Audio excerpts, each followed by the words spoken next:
My name is Rachel Ashwood. This is a fictional story. If you appreciate intense romances and complex characters, subscribe to follow the next narratives. Boston is not a city that needs to announce itself. It simply endures. Between historic brick facades and the steady movement of a harbor that never truly sleeps, there exists an invisible structure holding everything together. Old agreements, quiet influence, decisions made far from public record.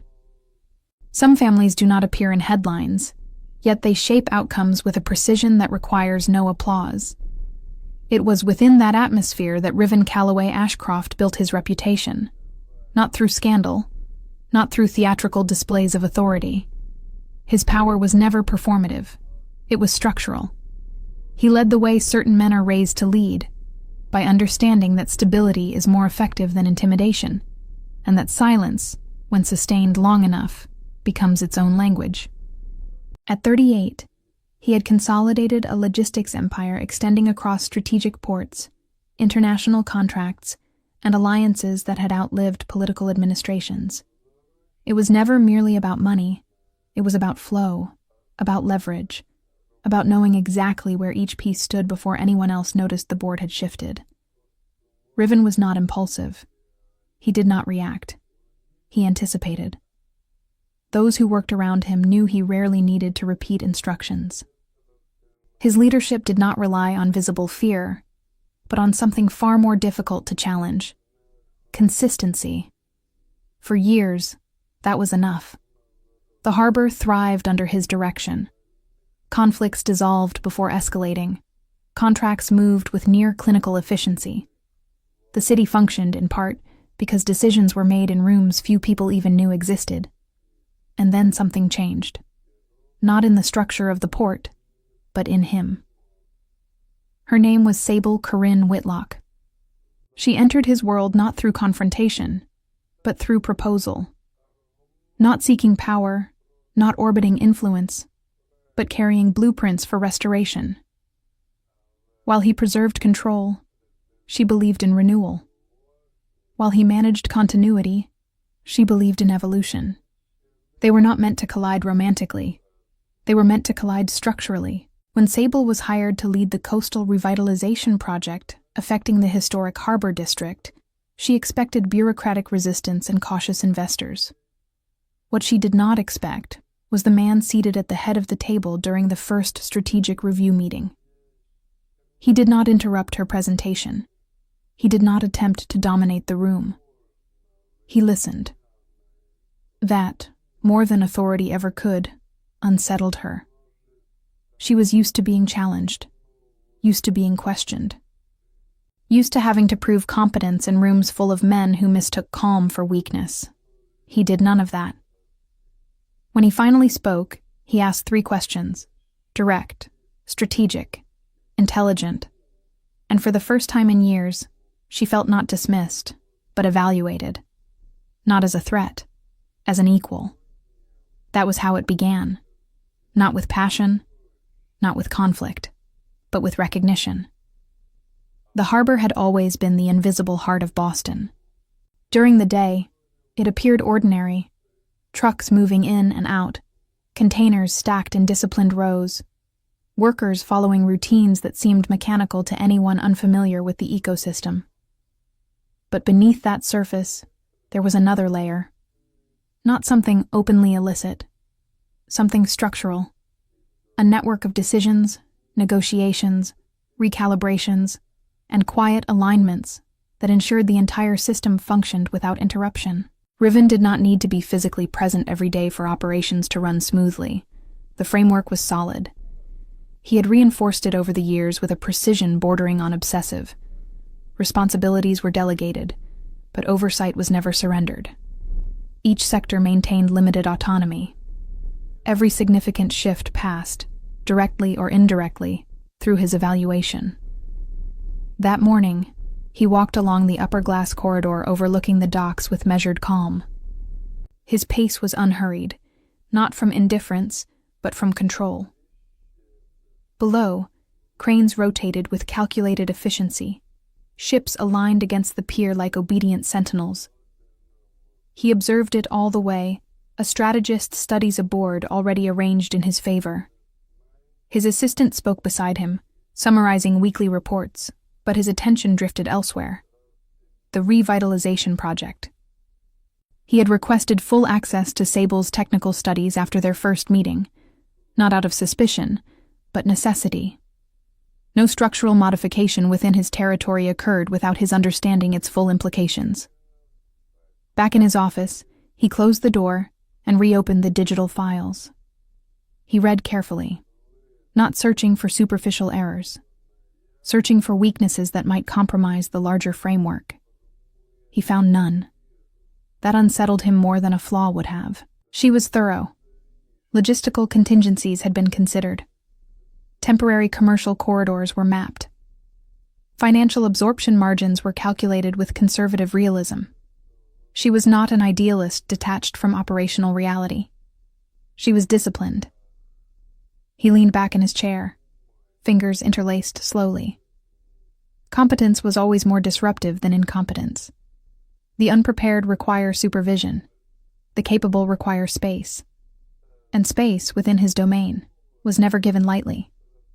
Still, beneath the analytical review, something else lingered in his thoughts. The way she had maintained eye contact when he posed his final question during their meeting. There had been no challenge in her gaze, no attempt to prove superiority, only steadiness. He was accustomed to extremes, intimidation or exaggerated deference. She had offered neither. She had offered balance. Across the city, Sable stood over a spread of physical maps in her temporary office, reviewing coastal adjustments. The space was practical rather than luxurious, organized with deliberate care. Samples of sustainable materials lined one shelf, small-scale models occupied another. Everything had intention. She knew the project would not be simple. Investors with entrenched interests rarely embrace transformation without resistance. Yet something about that first meeting unsettled her. Not because she felt threatened, but because she felt seen. He had not interrupted her. He had not minimized her projections. He had listened with an attention that felt almost clinical. She was not naive. She understood that men in positions like his operated beyond public documentation. Influence did not exist only in spreadsheets. It existed in quiet conversations, in inherited leverage, in decisions made long before they appeared official. Still, she recognized something rare in him. He did not underestimate competence. That recognition seeded curiosity, not infatuation, not admiration. Curiosity. A second meeting was scheduled the following week, more technical, more restricted. When she entered the room, he was already seated at the head of the table. The posture was the same, controlled but unforced. I revised the commercial flow projections, she began, setting her documents down with steady hands. The transition can occur in 3 phases without significant disruption. He reviewed the charts in silence before lifting his eyes to hers. What threshold do you define as significant? The question sounded casual, but she knew it was not. Above 8% impact during the first phase, she replied. Anything below that is absorbable within current margins. He tilted his head slightly, processing. And if political resistance escalates? She did not hesitate. Resistance is inevitable. Transparency reduces public escalation. A faint, nearly imperceptible expression crossed his face. Transparency is an ambitious word. It is more effective than secrecy when long-term integration is the goal. Silence settled between them. Not uncomfortable, but charged. It was in moments like this that something subtle began to form. Not attraction in the dramatic sense. Not overt tension. Recognition again. 2 individuals accustomed to leading in their respective spheres, measuring each other not as adversaries, but as potential equals. At the conclusion of the meeting, he closed the file carefully. The project is viable, he said, but adjustments will be necessary. There always are, she replied without defensiveness. He stood and moved toward the window overlooking the harbor, hands clasped loosely behind his back. You understand you are proposing changes to a structure that has functioned for decades. She met his gaze steadily. Structures that function can evolve without collapsing. He turned to face her fully. There was something different in his expression now. Not resistance. Something more contemplative. You are not afraid to challenge stability. I do not challenge stability, she answered evenly. I challenge stagnation. The air shifted. There were no raised voices, no theatrical tension. Yet in that exchange, he recognized something he rarely encountered: quiet courage. He could have ended it there, approved with conditions, assigned oversight, maintained professional distance. Instead, he did something he did not habitually do.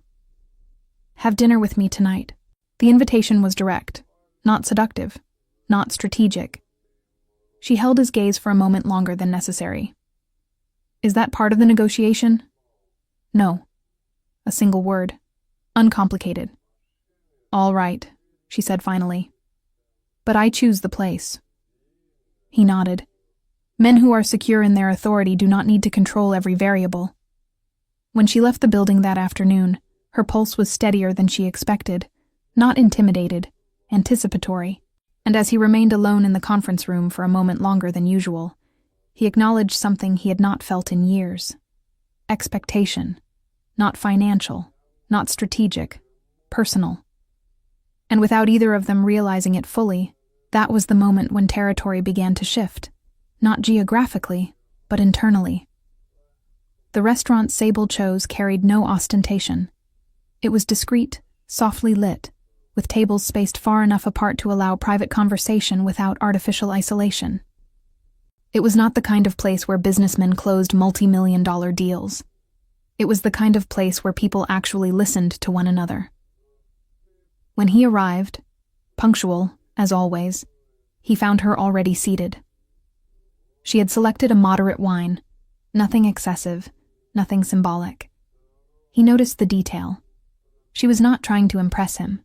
She was comfortable. Riven did not sit immediately. For a nearly imperceptible second, he observed her as though trying to understand how she managed to appear so self-assured in any environment. Good choice, he commented, referring to the venue. I prefer places where no one has to prove anything, she replied. He registered the sentence. The conversation began formally. Project updates, technical adjustments, timeline expectations. But gradually, as happens when two intellectually compatible people find space, the dialogue expanded. She asked how he had entered the logistics sector. He answered partially. He spoke of responsibility, of family continuity, of operational efficiency. He did not speak about internal pressures. He did not speak about difficult decisions made at a young age. She noticed the omissions, but she did not press. That was the first genuine act of intimacy, not demanding immediate access. The second glass of wine softened the atmosphere slightly. He began asking about her, why she chose urban revitalization. What motivated her to insist on projects that required so much political negotiation? Because abandoned spaces carry interrupted stories, she said. I like restoring continuity. He remained silent for several seconds after her response. There was something in that statement that touched a place he rarely examined. Continuity was what he protected most fiercely. Yet unlike her, he preserved intact structures. She believed in conscious transformation. When they left the restaurant, the cool night air wrapped around them with a particular quiet. Boston at night was not loud. It was restrained. He offered to walk her to her car. During the short distance, there was no rush. The physical proximity was new, untested. When they reached the vehicle, she turned to thank him. That was when a different kind of silence emerged. Not the strategic silence of meetings, not the comfortable silence of dinner. A silence heavy with possibility. He did not move immediately. He waited. She held his gaze. Then, without theatricality, he lifted his hand and gently touched her face, not as possession, but as confirmation of presence. The kiss was firm, controlled.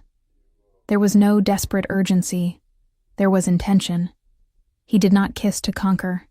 He kissed because he had decided to. She felt the difference. He was not a man seeking validation. He was a man offering choice. When they pulled apart, neither said anything dramatic. Yet something had been crossed. In the days that followed, the rhythm shifted. Meetings continued. The project advanced. But now there were discreet messages, occasional dinners, conversations that began professionally and ended personally. He began revealing small fragments of his history. Not everything, but enough for her to understand that his discipline had deep roots. That control was not arrogance. It was learned survival. She, in turn, spoke about past professional failures, about projects that had collapsed, about the frustration of seeing strong ideas blocked by political interest. They did not connect through perfection. They connected through competence and awareness. The first time she went to his apartment was not impulsive. It was planned, though not announced as a milestone. The space was expansive, sophisticated, almost excessively organized.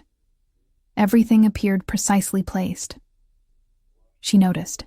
"You like control," she observed, taking in the symmetry of the room. He did not deny it. "I like predictability." She walked toward the window, gazing at the harbor lights. "Life is rarely predictable." He approached from behind, not to dominate her, but to share the view. "That's why I structure what I can." The statement was more honest than he intended. What followed was not rushed. The intimacy deepened the same way the relationship had been developing. Conscious. Deliberate. He was not careless. He was not invasive. Each touch felt as though it asked before it affirmed. And when they finally crossed that line completely, it was not an explosion. It was deepening. For him, accustomed to compartmentalizing everything, this surrender carried more weight than it appeared. It was not merely physical. It was trust. Yet in the days that followed, something subtle began to shift. Sable realized that despite their closeness, there were still areas of his life she could not access. Certain calls he answered in another room, certain meetings he never detailed, certain decisions he mentioned only superficially.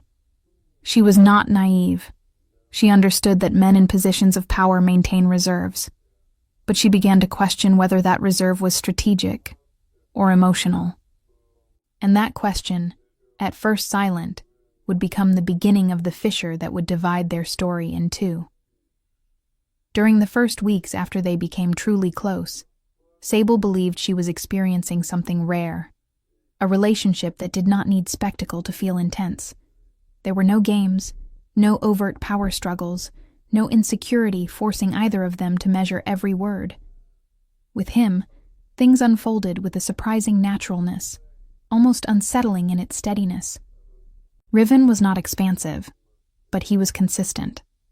And consistency, for someone who had always needed to assert herself professionally in rooms dominated by louder voices, was a particular kind of security.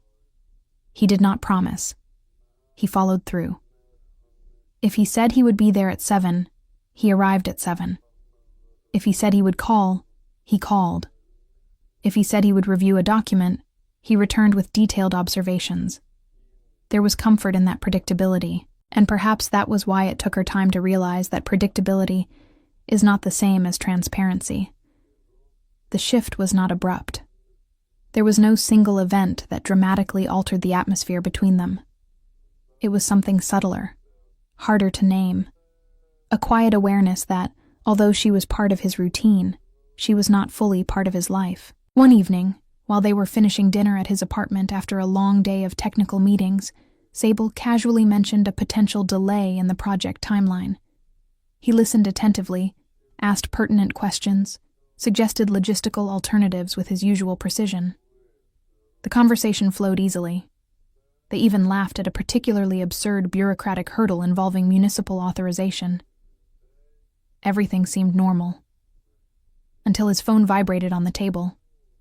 He did not appear irritated, but there was a nearly imperceptible shift in his posture. His gaze sharpened. He looked at the screen for 2 seconds before picking up the device. "I need to take this," he said calmly. She nodded. There was no immediate reason to suspect anything. Still, he did not answer the call there, in the kitchen where they stood. He walked down the hallway to the office at the far end and closed the door behind him. The click of the door was not loud, but it echoed more than it should have. Sable remained standing for a moment, staring at the empty space he had just occupied. It was not the call itself that unsettled her. It was the physical separation, the deliberate boundary. When he returned about 15 minutes later, he appeared exactly as before. Neutral expression, steady voice, no visible tension. "Everything okay?" she asked casually. He poured himself another glass of wine before responding. "Nothing significant. Operational adjustments." Operational. The word was broad enough to close the subject, but it was not broad enough to fill the space that had opened. That night he was attentive, perhaps more attentive than usual. His touch was deliberate, almost as if compensating for something she had not voiced. When they went to bed, the intimacy unfolded with the same controlled intensity that had become characteristic of them. No rush, no urgency, just depth. And yet, lying beside him afterward with his arm wrapped around her waist, Sable realized something that unsettled her more than the call itself. She knew his body with near complete closeness, but she did not know the layers that existed beyond that room. In the days that followed, small details accumulated. He rarely spoke about specific meetings. He referred to commitments in general terms. When she asked about larger decisions involving the harbor, his answers came organized, almost too clean, as though there was always an edited version of reality being presented. She did not believe he was lying, but she began to sense that he curated. There is an important difference between omission and dishonesty, and Sable was intelligent enough to recognize it. He was not being deceptive. He was being selective, and for someone who valued clarity above comfort, that selectiveness was unsettling. One afternoon, while they were reviewing a scale model of the new sustainable terminal together, she noticed something she had not fully registered before. Every time the conversation approached the true origin of his influence, there was a subtle redirection. Not a mood shift, not a defensive reaction, just an elegant adjustment. It was almost admirable. He conducted conversations the same way he conducted negotiations, without conflict, without visible resistance, but always preserving the untouched center. That night, back in her own apartment, Sable felt a different kind of fatigue, not physical, emotional. She sat at her desk with her laptop open, but found herself unable to focus on the reports in front of her. Instead, she thought about the last time someone had truly let her enter their life without barriers. She had always been careful in relationships, not out of fear, but out of respect for her independence. She had never accepted being someone's compartment. She had never tolerated being the separate chapter of someone's story.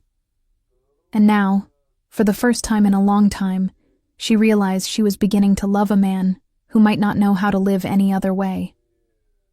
The realization did not come with anger. It came with sadness, because there was no doubt about his feelings. She saw it in his gestures, in his care, in the way he reorganized his schedule to see her, in the way his gaze softened when he watched her absent-mindedly. But love is not only presence, it is access. And she was beginning to understand that although she was getting closer to him, there remained a door that stayed closed. The question that started following her was not whether he loved her. It was whether he knew how to love without dividing. And that question, silent at first, began to change the way she looked at him, not with suspicion, with awareness. And once awareness enters a relationship, Nothing remains entirely the same. The night began too calmly to predict any fracture. There was no unresolved argument, no visible tension waiting to erupt. The project was moving forward within the adjusted schedule. The meetings had stabilized, and in recent weeks they had found a comfortable rhythm. Dinners alternating between his apartment and hers. Evenings that stretched into long conversations before sleep. There was intimacy. There was desire. There was a harmony that did not need exaggeration. But there was also something growing invisibly beneath it.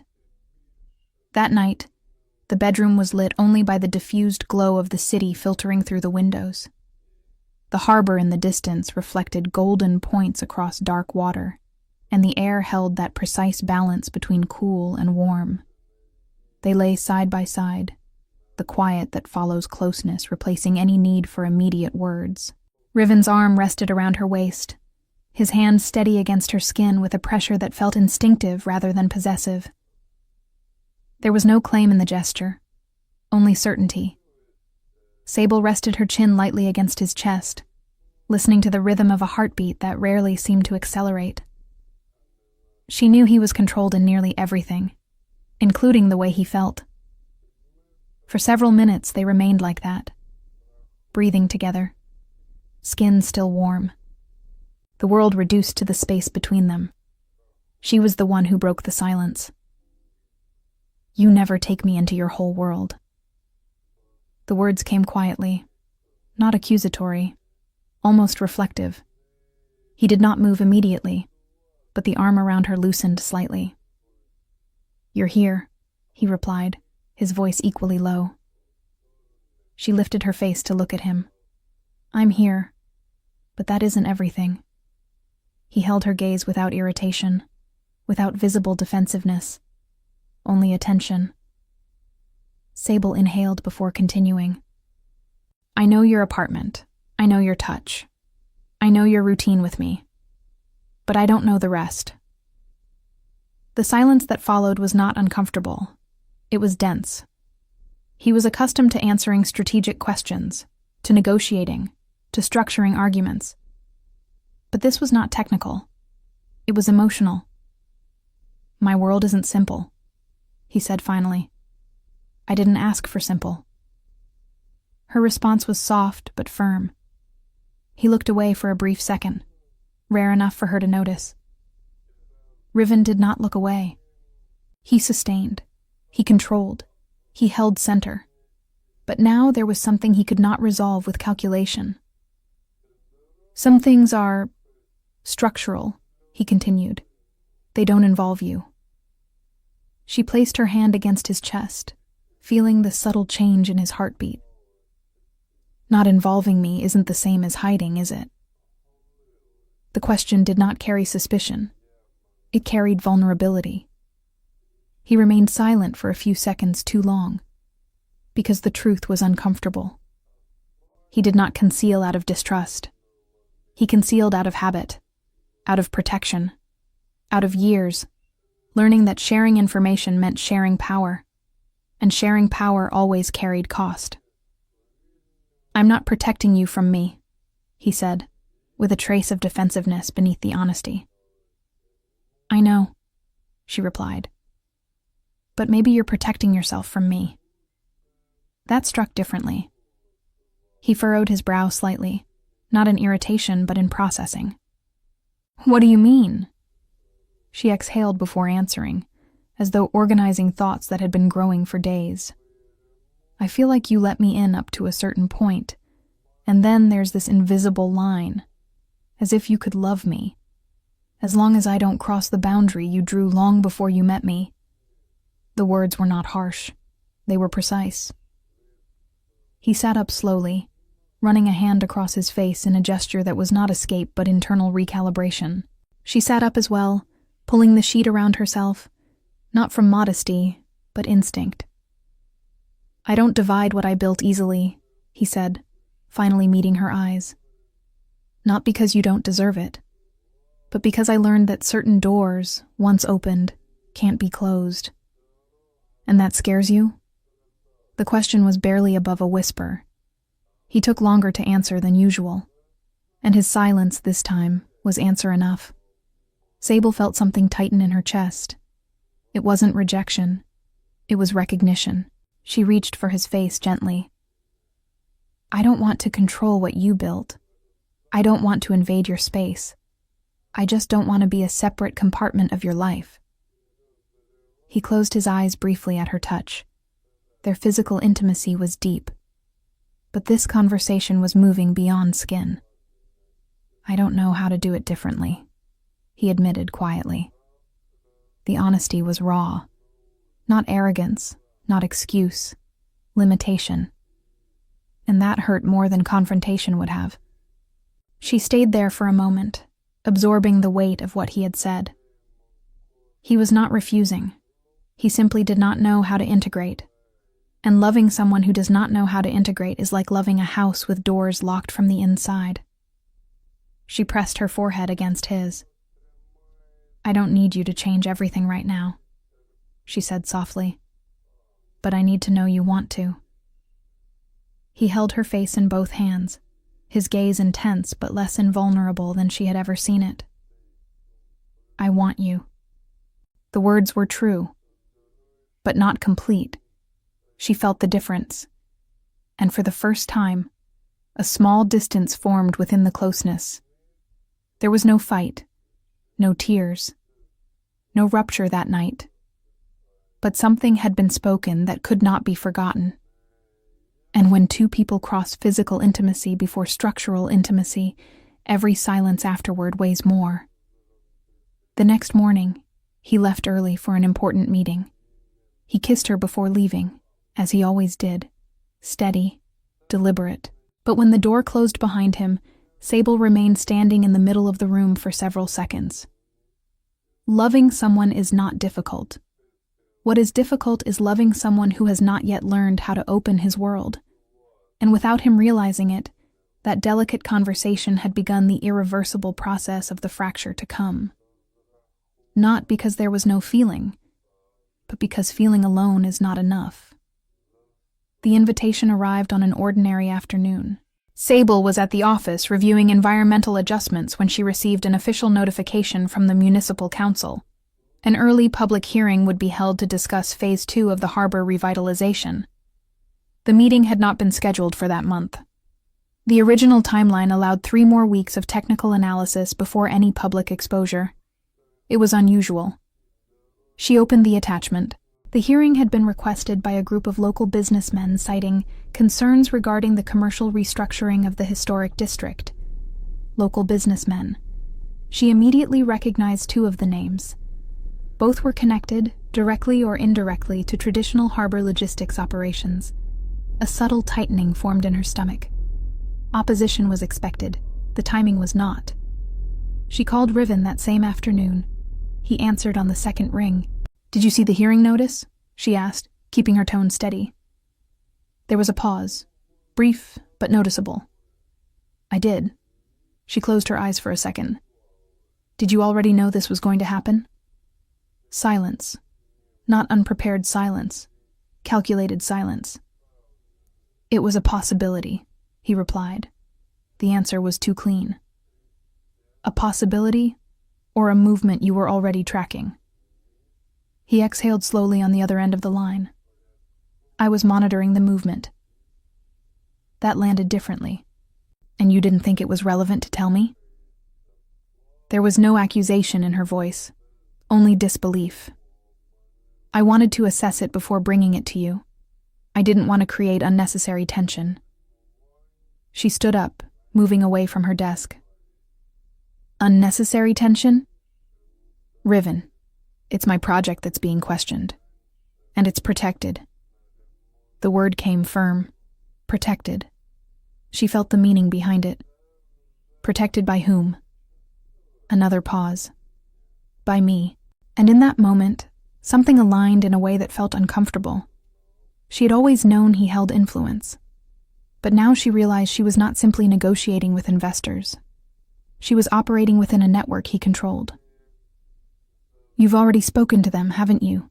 She asked, her voice quieter now. I have. Before telling me. He did not deny it, and that was confirmation. The silence that followed was not traditionally tense. It was revealing. I needed to understand the extent of the opposition, he continued, and neutralize what could be neutralized. She inhaled deeply, trying to sort through what she was feeling. It wasn't betrayal. It wasn't manipulation in the direct sense. It was more complex. He wasn't acting against her. He was acting above her. "Do you understand what that means?" she asked. "It means I'm ensuring the project moves forward." "No." Her voice trembled slightly, not from fragility but controlled frustration. "It means you're operating on a level I cannot access." He did not respond immediately, because it was true. The public hearing took place 2 days later. The room was full. Business owners, municipal representatives, members of the historic preservation community. The atmosphere was formal, but charged. Sable presented data with confidence. She answered technical questions clearly.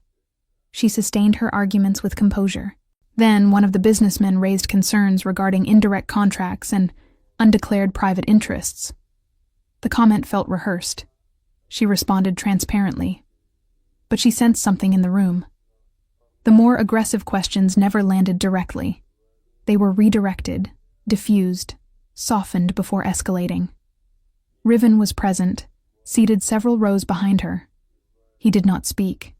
He did not intervene. But every time tension threatened to rise too high, someone else shifted the conversation. Invisible to most, not invisible to her.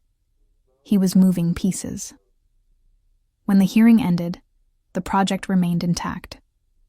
Minor adjustments were requested, nothing structural. Outside the historic building, beneath the gray late-afternoon sky, she approached him. "You had already handled this before I even walked into that room, didn't you?" He met her gaze calmly. "I reduced the risk. Without telling me. Because you didn't need to carry political maneuvering on top of everything else." She let out a short laugh, but there was no humor in it. "I'm not a piece that needs to be shielded from the board." He held her gaze. "I never said you were. You didn't have to." A cold wind moved between them. For a few seconds they stood there while the city continued around them as if nothing fundamental had shifted. "I trusted you," she said finally. "But you're still playing a game I can't see." He stepped closer, lowering his voice. "I'm playing so you don't have to." "And who decided that?" The question struck, because he had not consciously decided to exclude her. He had simply always operated this way. Layers, compartments, protection through control. And for the first time, he understood that what he perceived as care felt like exclusion to her. She looked at him with something that was not anger. It was contained disappointment. "I don't want to be protected from the truth. I want to be inside it." He opened his mouth to respond, but no strategic sentence applied. Because this was not about logistics. It was about access. And in that moment, standing outside the building where public decisions were made, she understood something that changed everything. He loved her. But he still kept her outside the most real part of him. And love that does not integrate eventually exhausts. Riven had always been trained to notice minimal alterations in any environment. A contract returned hours later than expected. An ally avoiding eye contact half a second longer than usual. A financial report presenting a fluctuation too subtle for others to detect. He had built his authority precisely on perceiving what others ignored. That was why, when Sable began to change, he felt it before he could name it. She did not stop answering his messages. She did not cancel plans. She did not become cold or overtly distant. The shift was more refined than that. It was in the energy she carried when arriving at dinner. In the way she smiled without holding his gaze as long. In the way she listened to his explanations without probing deeper. It was as if she had taken half a step back, not enough to break, but enough to alter balance. The week following the hearing, He invited her to dinner at his apartment again. The space was arranged as always, lighting controlled, table set with almost excessive precision. He chose a wine he knew she liked, not for display, but because he had learned her preferences with genuine attention. She arrived on time. She kissed him with the same intensity, yet something in the intention had shifted. There was less abandonment, more awareness. During dinner, they discussed Phase 2 adjustments. She explained additional environmental revisions requested by the council and mentioned reinforcing community dialogue. He listened carefully, offering relevant observations as he always did. But something was misaligned. She no longer challenged him intellectually the way she used to. She did not expand the conversation beyond necessity. Her responses were clear, but she did not linger. He observed. When dinner ended, they moved to the living room. She sat on the sofa, crossing her legs in a relaxed posture. Yet there was an invisible barrier in the way she occupied space. She did not lean toward him as before. She did not touch his arm while speaking.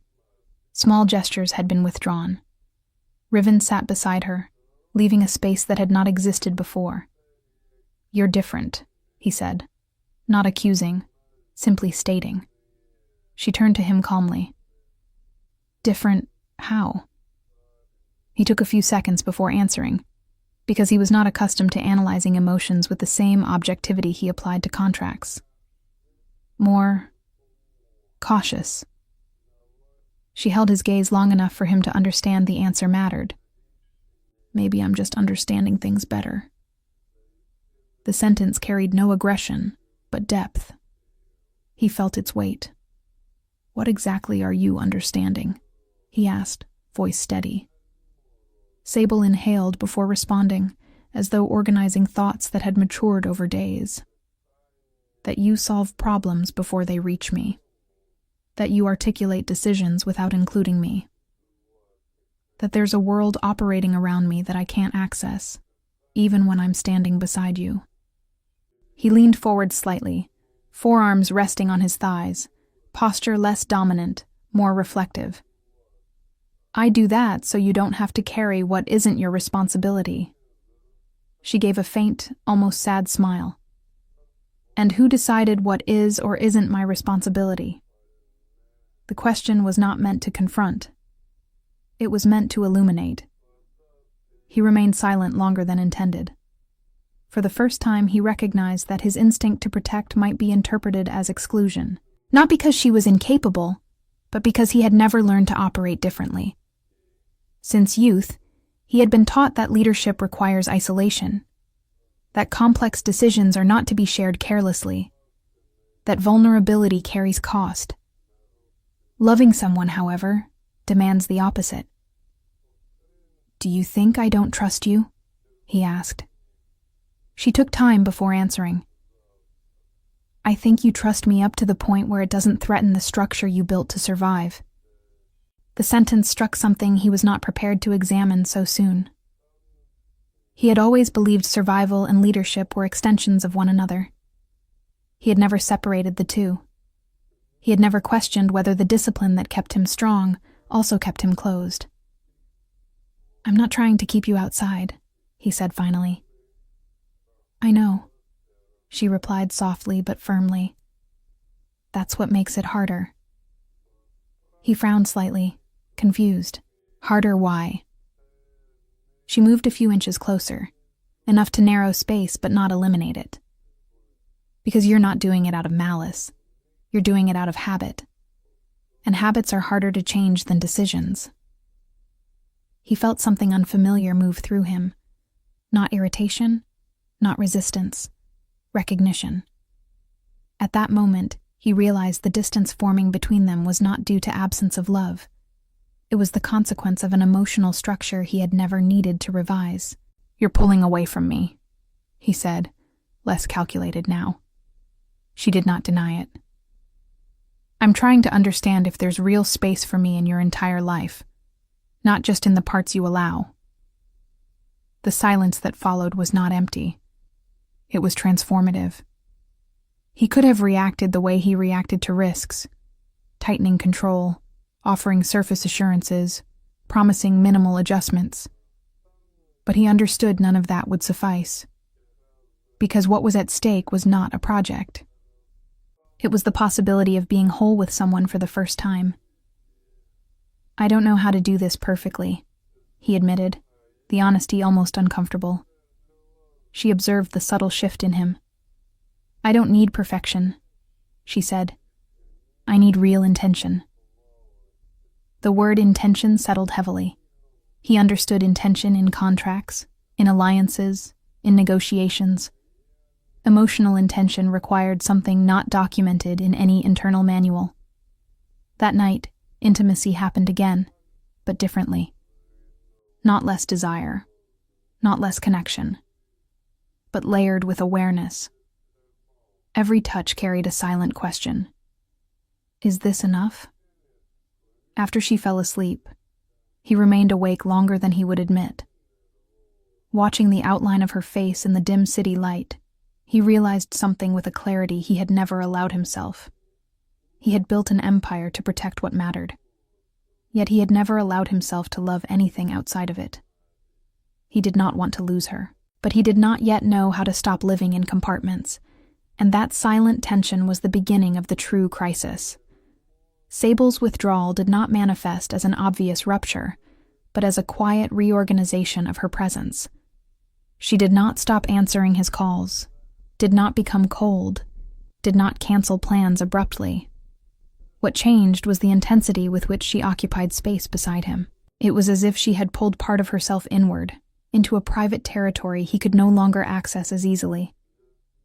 Riven noticed the alteration before he fully understood what it meant. He had always been a man trained to detect minimal variations in complex systems. A slight delay in a report, a subtle shift in posture during a strategic meeting, a silence lasting half a second too long during negotiation. Nothing escaped him. That was how he maintained control. That was how he preserved stability. Now that same skill was operating in a field he had never been trained to navigate. Her messages still arrived, but they were overly objective. Their meetings continued, but without the same emotional spontaneity. When they were together, Sable remained kind, attentive, present. But there was restraint in the way she touched him, in the way she rested her head on his shoulder.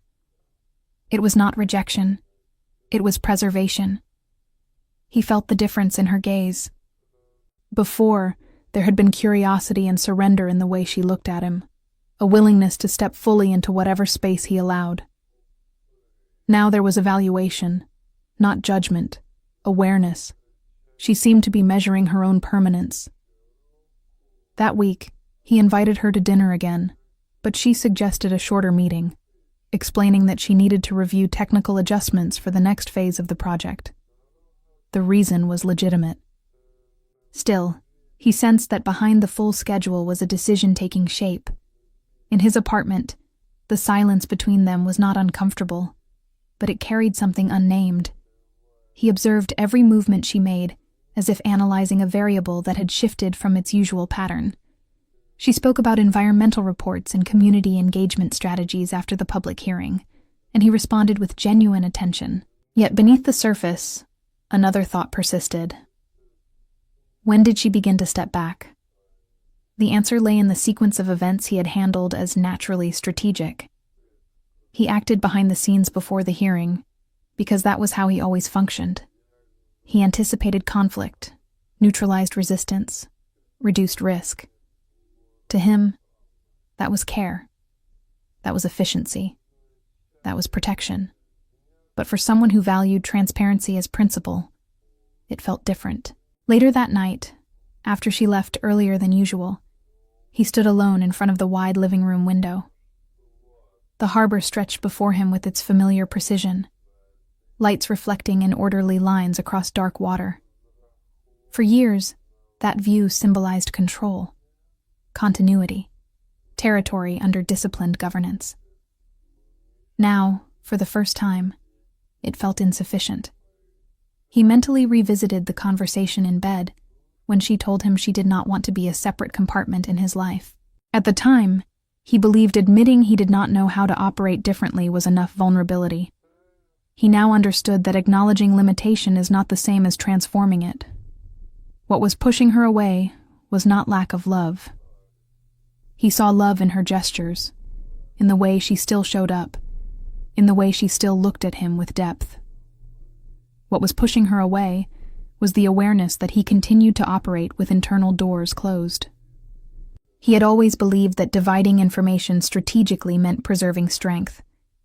He grew up learning that leadership demands layers, that complex decisions cannot be shared indiscriminately, that vulnerability carries cost.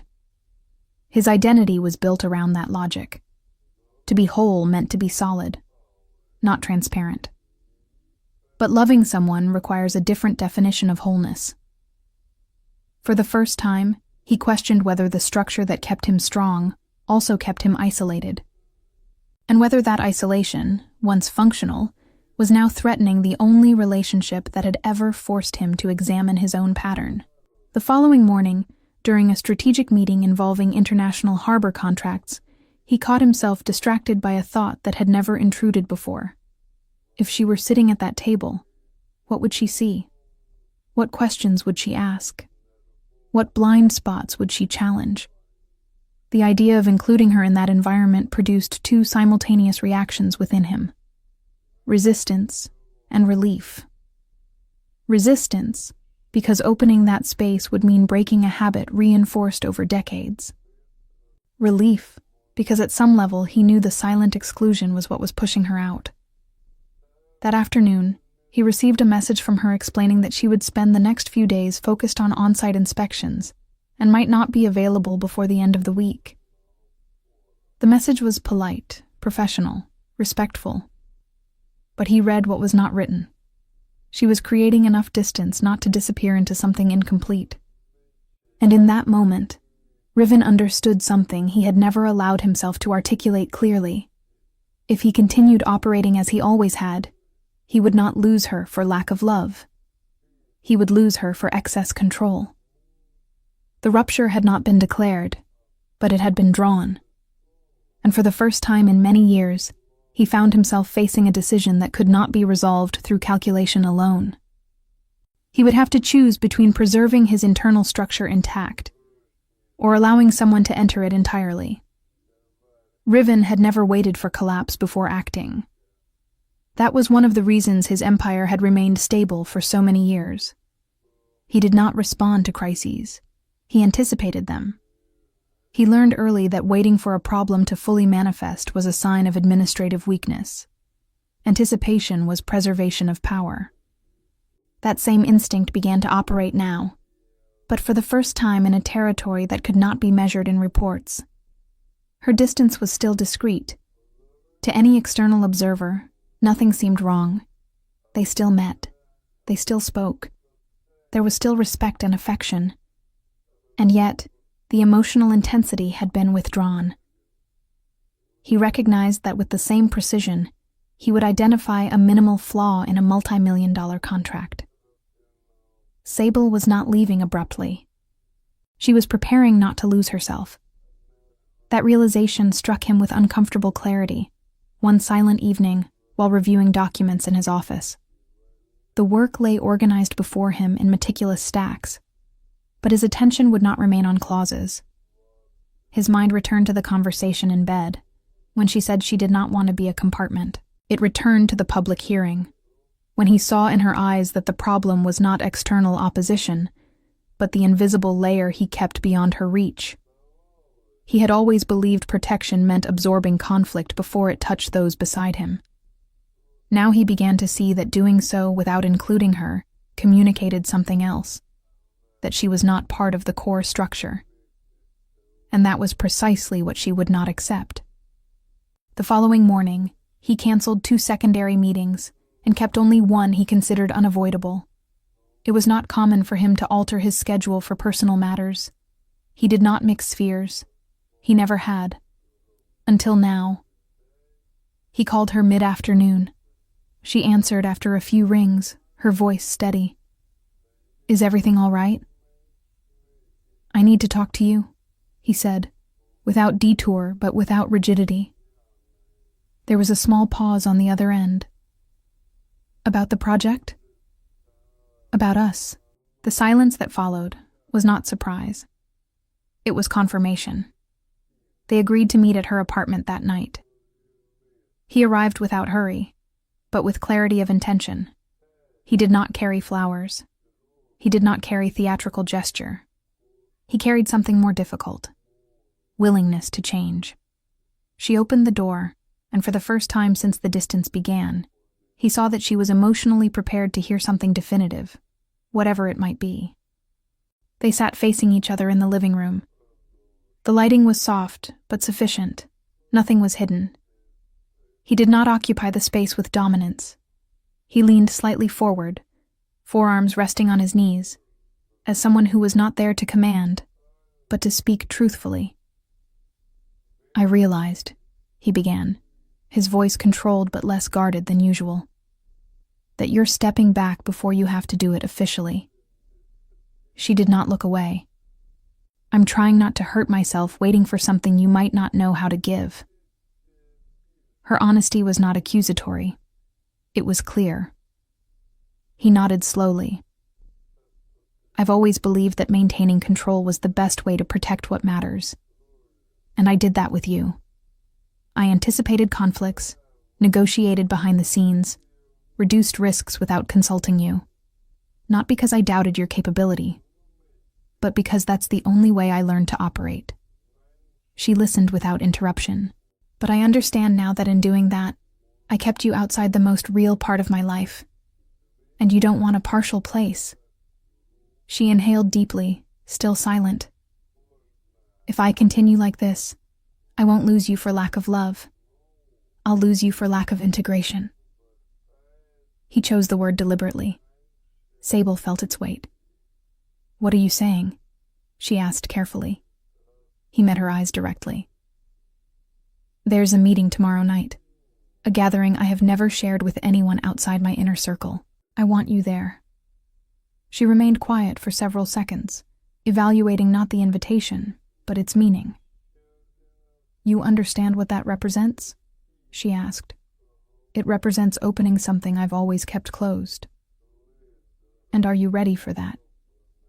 He did not answer immediately. For the first time since she had known him, she saw real hesitation on his face. Not doubt about her, doubt about himself.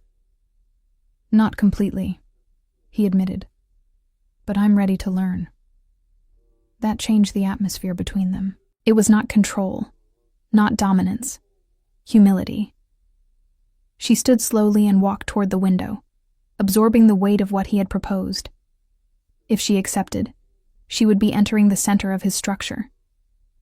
If she refused, perhaps the distance would become permanent. He remained seated, not pressuring. For once, he did not attempt to guide the outcome. After several seconds that stretched longer than they should have, she turned. "I don't want to be invited as an observer," she said, her tone firm but calm. "I want to be there as part of the decision." He stood, "Then come as part of it." And in that moment, the rupture that might have occurred was interrupted by a different choice. Not because the problem was solved, but because he chose not to wait for loss before acting. The meeting took place in a discreet building near the harbor, far removed from any public display. The structure did not draw attention through modern architecture or imposing facade. Its strength lay in invisibility. Within those walls, decisions were discussed that rarely appeared in formal documentation, yet sustained the silent functioning of the network Riven administered. Sable arrived at his side without exaggerated closeness. There was no need to dramatize their connection. What made the moment significant was not visible affection, but presence. As they entered the main conference room, the glances shifted immediately. The men seated around the table were experienced, accustomed to negotiating under pressure and preserving tradition. Some had known Riven since his youth. Others had been selected over the years for competence and loyalty.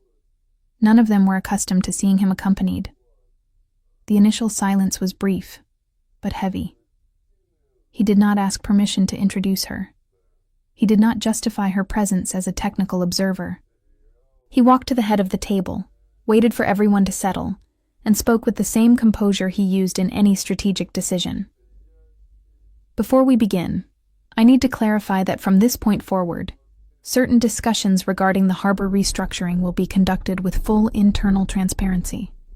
That includes Sable's presence in decisive stages. The statement was direct. No request. No emotional explanation. One of the oldest members, whose influence stemmed from decades of commercial articulation, leaned forward.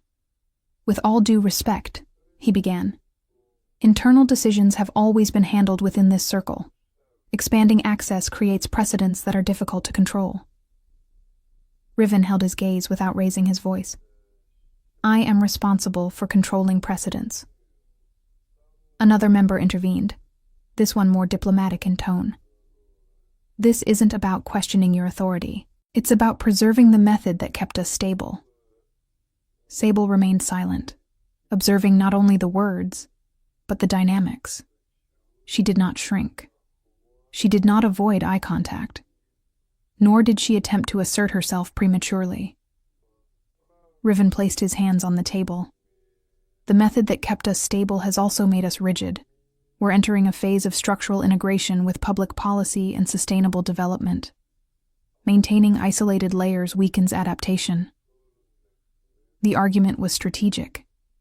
But something in the subtext had shifted. The senior member spoke again. "Integration is one thing. Unrestricted trust is another." The word trust lingered with intention. The room grew denser. It was then that Riven did something he had never done in prior meetings. He did not respond immediately. He looked at Sable briefly, then returned his attention to the group. "If I didn't trust her, she wouldn't be here. And if anyone here questions my personal judgment, now is the time to say so." There was no aggression in his voice, only steadiness. No one spoke, but resistance remained in the air. Sable understood that this was the moment she would either remain a guest or claim the space he was opening. She leaned slightly forward, posture composed. "I'm not here to interfere with historical agreements," she said clearly. "I'm here because any restructuring that ignores the real layers of influence will fail. If the intention is to modernize without losing control, the only viable path is alignment across all levels." Several glances shifted. There was no submission in her tone, nor unnecessary confrontation. There was competence. Riven watched without interrupting. He did not need to defend her at that moment. She was sustaining herself. The senior member crossed his arms. "And what guarantees that this transparency won't expose us?" she answered before Riven could intervene. "What guarantees it is joint planning? The greater risk isn't calculated exposure, it's fragmentation." Silence settled again. Riven understood something crucial in that instant. He was not including her merely because he loved her. He was including her because her perspective strengthened the structure. That awareness solidified his decision. After several more minutes of technical debate, the meeting continued. Resistance still existed, but it was no longer absolute. It had shifted into negotiation. When the session concluded, the members rose with contained formality. Some greeted Sable with professional courtesy. Others simply nodded. In the hallway, away from the group, she looked at him. "You knew there would be resistance." "I did. And you brought me anyway." He stopped in front of her, unhurried. "If I want you in my whole life, I can't keep you on the perimeter of it." The statement carried no theatrical weight, only truth. She held his gaze for several seconds, absorbing not just the words, but the structural shift that had just taken place. This was not symbolic. It was real change. He had opened the door he had always kept closed, not because he was forced, not because he was about to lose her, but because he chose not to. And for the first time since the fissure began, she felt that perhaps she was no longer standing outside. After the meeting, The silence between them was no longer tension. It was assimilation. The night air was cold when they stepped out of the discreet building near the harbor. The lights still reflected across the dark water with the same steadiness as always. But something had changed permanently. Not in the physical territory. In the internal one. Riven walked beside her without the rigid posture he often carried after strategic decisions. There was no triumph in his expression. No need for validation. Only a new awareness. He had crossed a personal boundary he had kept intact for decades. They entered the car without haste. During the drive, the city felt smaller, as though the weight of what had happened occupied more space than the streets around them. She was the first to speak. "You didn't have to do that today." He kept his eyes on the road for a few seconds before responding. "I needed to do it before it was too late." The answer was not dramatic. It was precise. She studied his profile under the intermittent glow of traffic lights. "You always act before something breaks." He released a quiet breath. "I almost waited for it to break this time." There was honesty there. Not self-pity. Not heroism. Recognition. When they arrived at her apartment, he turned off the engine but did not immediately move to get out. The silence that followed was not uncomfortable. It was full of what still needed to be said. She turned toward him completely. "This wasn't just about bringing me into that room, was it?" He shook his head slightly. "No. It was about stopping the way I live divided." The sentence remained between them for several seconds. "You understand that this changes more than our relationship?" she asked. "I do." He finally met her gaze with an intensity that carried no rigidity, only truth. "I always believed keeping layers separate was strength, that not mixing personal with structural made me invulnerable. But being invulnerable also means being isolated." She felt something soften inside her at those words. This was not just inclusion. It was self-awareness. "I never wanted to invade your structure," she said quietly. "I just needed to know I could exist in all of it." He lifted his hand to her face with the same steady, deliberate gesture from their first kiss, but now it carried something deeper. Not confirmation of desire, confirmation of choice. "You're not a part of my life," he said. "You're part of how I choose to live it." There were no grand promises, no dramatic declarations, but there was integration. They went upstairs, and that night intimacy was different from all the others. It was no longer marked by silent questions, no longer crossed by structural doubt. His touch carried no reservation. Her body carried no restraint. It was the first time they were together without invisible compartments between them. 12 months later, the harbor of Boston no longer looked the same. The revitalization had advanced beyond initial projections. The new sustainable terminal operated with efficiency exceeding expectations, integrating modern logistics with historic preservation. Areas once abandoned now housed public spaces, cultural centers, and commercial corridors that connected city and sea organically. The internal structure had changed as well. Not abruptly, not chaotically, but evolutionarily. Riven reformed processes that once operated exclusively within isolated layers. Strategic meetings began incorporating broader analysis. Partnerships were redefined with long-term sustainability in mind, not immediate control. Some long-standing members resisted. Some adapted. The structure did not weaken. It strengthened. And at the center of this transformation was no naive romanticism. There was continuous choice. Sable did not become a symbolic figure at his side. She became a bridge between two worlds that once functioned parallel. Her technical vision influenced real decisions. Her presence was not tolerated.